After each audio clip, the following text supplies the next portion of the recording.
Hey everyone, and welcome back to the channel. Today, we're diving into a subject that every dog owner and probably every neighbor knows intimately: the bark. It's loud, sometimes annoying, but it is the primary way our canine companions communicate with the world. Think about it. Our dogs can't tell us about their day, warn us about that suspicious squirrel, or complain about the lack of treats using words. They use noise. But barking isn't just random noise. It's a complex, finely tuned language that has evolved over thousands of years. In this 10-minute documentary, we're going to decode the canine lexicon. We'll explore the deep psychology behind why dogs bark, learn how to distinguish a happy greeting from a genuine threat warning, and trace the fascinating history of how barking became so crucial to the relationship between humans and dogs.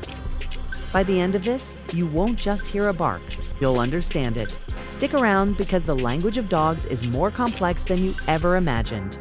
Let's start with the basics. What is barking, scientifically speaking? It's a vocalization produced when air is pushed past the dog's vocal cords. Unlike howls or growls, which are often sustained and related to deep instinctual behaviors like pack communication or resource guarding, barking is rapid, repetitive, and versatile. Behavioral scientists categorize barking as an evolutionary interface, believed to have developed significantly after dogs began their domestication journey alongside humans. Wolves, the dog's ancestors, rarely bark. They rely mostly on howls, whines, and body language for long-distance pack communication. The rapid, attention-grabbing bark is highly effective in human environments. It's perfect for signaling immediate, localized information. If you observe a dog, you'll notice that context is everything. A high-pitched short burst of a bark is very different from a low, rhythmic series of barks. Experts often look at three primary characteristics to determine the meaning: pitch, frequency, and duration. Let's break down the common barks we hear every day. First, the most common, the alarm bark. This is usually a medium to low pitch, repetitive, and often combined with stiff body language. It's triggered by unfamiliar sights, sounds, or intruders. The message is clear: something is wrong, pay attention. Then we have the playful bark. This is generally high-pitched, often delivered in a staccato pattern, and is usually accompanied by the classic play-bout low crouching posture, with the tail wagging furiously. This bark is an invitation. Let's play. Another frequent sound is the demand bark. This is usually a short, sharp, often high-pitched bark delivered directly at the owner. If you hear this while your dog is staring intently at their leash, the door, or their food bowl, you know exactly what they want. It's demanding attention or resources. Give it to me now. And finally, perhaps the most misunderstood, the frustration or boredom bark. This can often be repetitive and monotonous, sometimes blending into a whine. Dogs who are left alone for long periods, or who aren't getting enough mental stimulation, often resort to this type of vocalization. They're trying to relieve pent-up energy and loneliness. But understanding the bark goes deeper than just categorization. We need to look at the psychology behind why a dog chooses to vocalize at a specific moment. A key theory in canine psychology is the arousal hypothesis. Simply put, dogs bark when their emotional state is heightened, whether that emotion is positive excitement, fear, or territorial aggression. Think about the doorbell. For many dogs, the sound of the bell triggers immediate, high-level arousal. They have learned through association that the bell means a change in their environment. It means people are coming. The barking, in this case, isn't necessarily aggression. It's an overflow of energy and excitement combined with protective instinct. Furthermore, barking is often a self-reinforcing behavior. If a dog barks at a delivery person and the delivery person subsequently leaves, the dog learns that their barking successfully drove the perceived threat away. Even though the person was simply doing their job, the dog interprets the outcome as a win. This is why training to reduce excessive barking often requires breaking that learned connection. Perhaps by counter-conditioning the dog with positive rewards before they even have a chance to vocalize.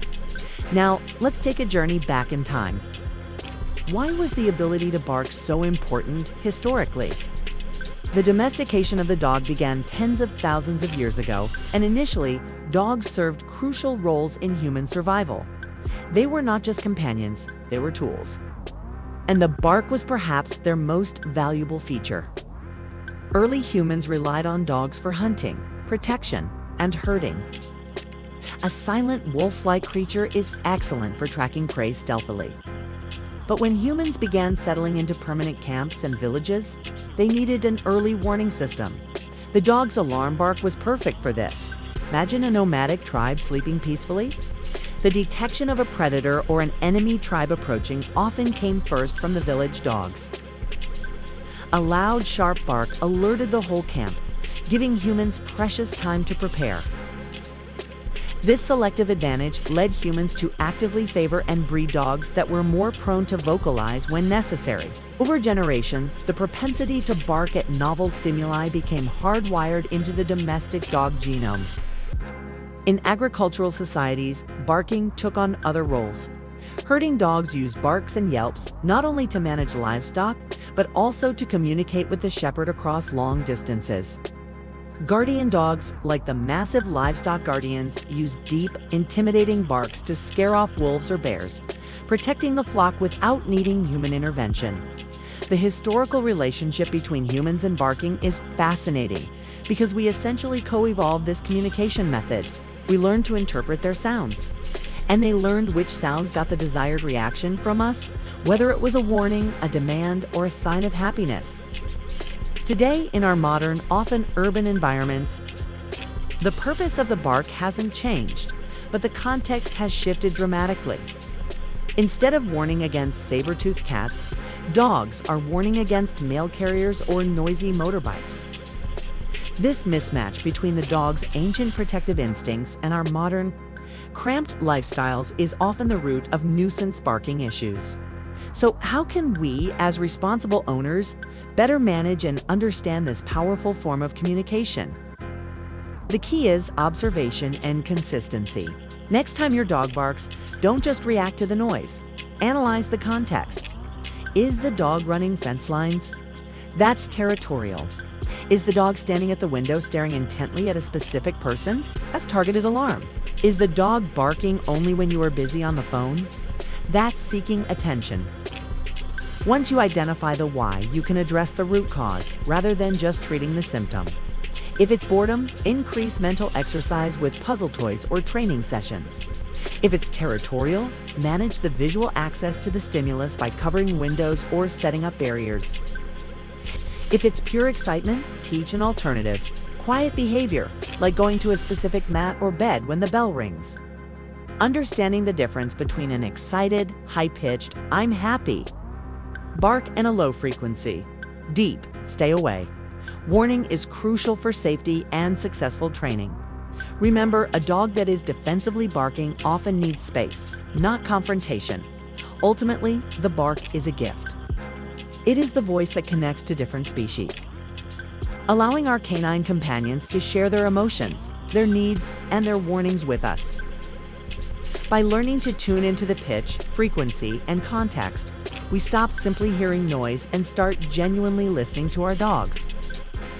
It strengthens the bond and makes living together a lot more harmonious. Thank you for joining us today as we decoded the language of the bark. What does your dog's bark usually mean? Let us know in the comments below. Don't forget to like this video and subscribe to Canine Secrets for more deep dives into animal behavior. See you next time.